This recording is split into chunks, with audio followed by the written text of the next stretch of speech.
Hello friends, welcome to Rasi Studies. இது உங்கள் சுகன்யா. இன்னைக்கு நம்ம பார்க்க போறதுனா JEE Mains applications நிறைய பேர் போட்டாச்சு. கிட்டத்தட்ட 13.8 lakh students வந்து ரெஜிஸ்ட்ரேஷன்ஸ் பண்ணிருக்காங்க. அது மட்டும் இல்லாம சிட்டி இன்டிமேஷன் ஸ்லிப்பும் வந்தாச்சு.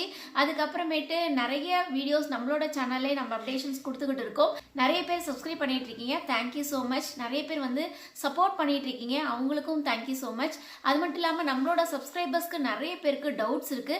சோ அதுக்கோசரம் தான் இந்த வீடியோ கொடுத்திருக்கோம். சோ கமெண்ட் பாக்ஸ்ல யாரெல்லாம் டவுட் பண்ணிருக்காங்களோ அவங்களுக்கு கிளியர் நோட்டிபிகேஷன்ஸ் கொடுக்கணும் அப்படிங்கிறதுக்கோசரம் தான் இந்த வீடியோ.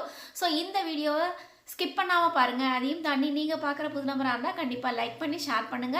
தெரிஞ்சுக்கிட்டும் சப்ஸ்கிரைப் பண்ணுங்க. பக்கத்துல இருக்க பெல் ஐகான் பட்டனை கிளிக் பண்ணும்போது என்னோட நியூ நோட்டிபிகேஷன்ஸ் எல்லாமே உங்களோட மொபைலுக்கு ஈஸியா வரும். இப்போ வாங்க வீடியோக்குள்ள போலாம். நம்மளோட கமெண்ட் பாக்ஸ்லயும் சரி, நம்மளோட வாட்ஸ்அப்லயும் சரி நிறைய பேர் கொஸ்டின்ஸ் கேட்டிருந்தாங்க. ஸோ அவங்களதுல பிக் கொஸ்டின்ஸ் என்னென்ன இருக்கோ அந்த கொஸ்டின்ஸ்க்கு மட்டும் சொல்யூஷன்ஸ் வந்து கொடுக்கலாம் அப்படிங்கிறதுக்கோசரம் தான் இந்த வீடியோ. ஸோ இந்த வீடியோவை ஸ்கிப் பண்ணாம பாருங்க. ஃபர்ஸ்ட் கொஸ்டின்ஸ் என்ன அப்படின்னா, my son date of birth is wrong in JEE Mains applications. He got intimations letter with that he will allow to write the exam. அப்போ என்ன கேக்குறாங்கன்னா, டேட் ஆஃப் பர்த் வந்து தப்பா இருக்கு JEE Mains applicationஸ்ல, இன்டிமேஷன்ஸ் லெட்டரும் வந்துருச்சு, இருந்தாலும் இவங்க வந்து எக்ஸாம்ஸ் எழுத விடுவாங்களா அப்படின்னு கேட்டிருக்காங்க. இன்னொருத்தர் வந்து எனக்கும் இதே டவுட்ஸ் இருக்கு அப்படின்னா, பர்டிகுலராக உங்களோட JEE அப்ளிகேஷன்ஸில் ஒரு டேட் ஆஃப் பர்த் இருக்குது, ஆதார் கார்டில் ஒரு டேட் ஆஃப் பர்த் இருக்குது அப்படின்னா ஒன்றும் ப்ராப்ளம் இருக்காதுங்க. மோஸ்ட் ப்ராபப்ளி நீங்கள் இப்போ அட்மிட் கார்டு வந்தோடனே டவுன்லோட் பண்ணிப்பீங்க. நீங்கள் வந்து ஒரிஜினல் ஐடி வந்து உங்களோட எக்ஸாம் சென்டருக்கு எடுத்துகிட்டு போவீங்க. ஒரிஜினல் ஐடி என்ன அப்படின்னு பார்த்தீங்கன்னா, பொழுது எஸ்பெஷலி உங்களுக்கு ஆதார் கார்டு இல்லைன்னா பேன் கார்டு இந்த மாதிரி கவர்மெண்ட் ப்ரூஃப் ஏதாச்சும் ஒன்று நீங்கள் எடுத்துகிட்டு போவீங்க. ஸோ இந்த ப்ரூஃப் எடுத்துகிட்டு போகும்போது உங்களோட டேட் ஆஃப் பர்த் பார்ப்பாங்களா அப்படிங்கன்னா கண்டிப்பாக கிடையாதுங்க. எதை பார்ப்பாங்கன்னா உங்களோட நேம் பார்ப்பாங்க, அது மட்டும் இல்லாமல் உங்களோட ஃபோட்டோ பார்ப்பாங்க. ஸோ ஃபோட்டோஸும் உங்களோட நேமும் கரெக்டாக இருக்குது அப்படிங்கிற பட்சத்தில் உங்களுக்கு ப்ராப்பராக எக்ஸாம்ஸ் எழுத விட்டுருவாங்க. அதனால் ஒரி பண்ணிக்கணும்னு அவசியம் இல்லை, சரிங்களா? அதுக்கு அடுத்து வந்து ma'am as per CBSE mark sheet initial at the front, Aadhaar card initial is back. எல்லாருக்குமே இனிஷியல் தான் ப்ராப்ளமாக இருக்குது. அது மட்டும் இல்லாமல் போஸ்ட் ஆஃபீஸில் நான் அப்ளை பண்ணேன் ஆனால் இன்னும் வரல, எனக்கு வந்து ப்ராப்ளமாக இருக்குமா JEE Mains எக்ஸாமில் அப்படின்னு கேட்டிருக்காங்க. ஸோ நம்ம முன்ன சொன்னது தாங்க, உங்களுக்கு வந்து இனிஷியல் அந்த அளவுக்கு பார்க்க மாட்டாங்க. முன்னாடி இருக்கா பின்னாடி இருக்காங்கிறது ஓகே, பட் ரொம்ப கிளாரிட்டியோட இனிஷியல்லாம் பார்க்க மாட்டாங்க. உங்களோட அட்மிட் கார்ட்லேயும் உங்களோட ஆதார் கார்ட்லேயும் நேம் என்ன இருக்குங்கிறத பார்ப்பாங்க. அது மட்டும் இல்லாமல் உங்களுக்கு ஃபோட்டோஸ் கரெக்டாக இருக்கா அப்படிங்கிறத பார்ப்பாங்க. அவ்வளோதான் பார்ப்பாங்க. அதுக்கு அடுத்து வந்து மேம் என்னோட இனிஷியல் வந்து JEE Mainsல அப்ளிகேஷன்ஸ் போட்டேன், ஆனால் ஆதார் கார்டில் என்னோட இனிஷியல் இல்லை அப்படின்னு கேட்டிருக்காங்க. ஸோ அவங்களுக்கும் இதே ஆன்சர் தான். அதுக்கு அடுத்தது என்ன அப்படின்னு பார்த்தீங்கன்னா, உங்களுக்கு இன்னொரு கொஷின்ஸ் கேட்டிருக்காங்க. மேம் வந்து நான் இப்போ வந்து இங்கிலீஷ் மீடியம் தான், ஆனால் தமிழ்னு தெரியாமல் JEE Mains அப்ளிகேஷன்ஸில் தமிழ் லாங்குவேஜில் எனக்கு கொஷின் பேப்பர் வேணும் அப்படின்னு நான் கொடுத்துட்டேன். இப்போ எப்படி கொடுப்பாங்க அப்படின்னா, எந்த லாங்குவேஜில் நீங்கள் கொடுத்துருக்கீங்களாலும் அந்த லாங்குவேஜ் ப்ளஸ் இங்கிலீஷ் வரும், சரிங்களா? English is must. அது இல்லாமல் நீங்கள் வேறு எந்த லாங்குவேஜ் கொடுத்துருந்தீங்க அப்படின்னா அந்த லாங்குவேஜ்லேயும் வரும். ஃபார் எக்ஸாம்பிள் நீங்கள் தமிழ் கொடுத்துருக்கீங்கன்னா இங்கிலீஷ்லேயும் வரும் கொஸ்டின் பேப்பர், அதே மாதிரி அதுக்கு கீழேயே தமிழ்லேயும் வரும்.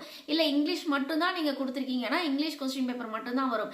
இல்லை ஹிந்தி கொடுத்துருக்கீங்க அப்படின்னா இங்கிலீஷ் ப்ளஸ் ஹிந்தி இந்த மாதிரி வரும். ஸோ எந்த ரீஜனல் லாங்குவேஜ் கொடுத்துருக்கீங்களோ அதோட சேர்த்து இங்கிலீஷும் வரும், அதனால் ப்ராப்ளம் இருக்காது. அதுக்கடுத்து மேம் வந்து ஐடி ப்ரூஃப் ஒரிஜினல் எடுத்துகிட்டு போகிறதா ஜெராக்ஸ் எடுத்துகிட்டு போகிறதா அப்படின்னு கேட்டிருக்கீங்க. கண்டிப்பாக வந்து ஐடி ப்ரூஃப் வந்து ஒரிஜினல் மட்டும்தாங்க எடுத்துகிட்டு போகணும், ஜெராக்ஸ் வந்து அங்கே அலௌடு கிடையாது. ஸோ ஜெராக்ஸ் எடுத்துகிட்டு போகாதீங்க, ஒரிஜினல்ஸ் மட்டும் நீங்கள் எடுத்துகிட்டு போங்க. ஸோ இந்த மாதிரி நிறைய டவுட்ஸ் வந்து நம்ம கிளியர் பண்ணியிருக்கோம். இதையும் தாண்டி நம்மளோட வாட்ஸ்அப் குரூப்லேயுமே நிறைய டவுட்ஸ் கேட்டிருக்காங்க. ஸோ அவங்களதுமே என்னங்கிறத பார்ப்போம். அவங்களும் வந்தான் கேட்டிருக்காங்க, அட்மிட் கார்டில் date of birth and Aadhaar கார்டில் டேட் ஆஃப் பர்த் டிஃப்ரெண்ட்டாக இருக்குது அப்படின்னா ப்ராப்ளம் இருக்காதுங்க.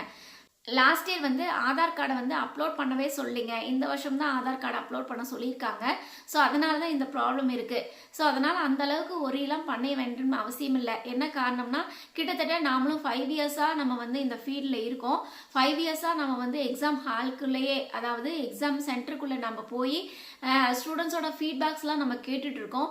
ஸோ இந்த மாதிரி இஷ்யூஸ் எதுவுமே வந்ததில்லை. ஆதார் கார்டு வச்சுருப்பாங்க, அட்மிட் கார்டு வச்சுருப்பாங்க.